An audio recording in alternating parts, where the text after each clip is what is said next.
Hello, in this video I'm going to show you how to install Microsoft Edge browser on your TCL 30SE. So in order to do that, let's open our Google Play Store, and here we'll need to search for an app.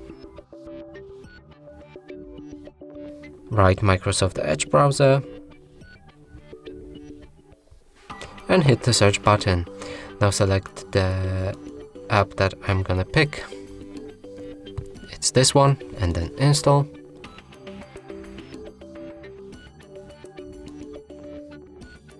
After installation process is complete, you'll be able to open this app and start customizing it. So first you can sign in to turn on the sync between other Microsoft Edge using devices, or sign in to another account.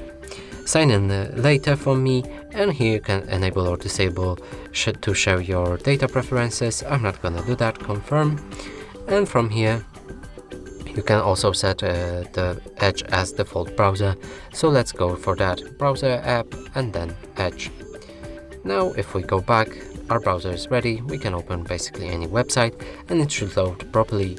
And that's it for this video. Hope you like it. Please consider subscribing to our channel, leave a like and a comment below.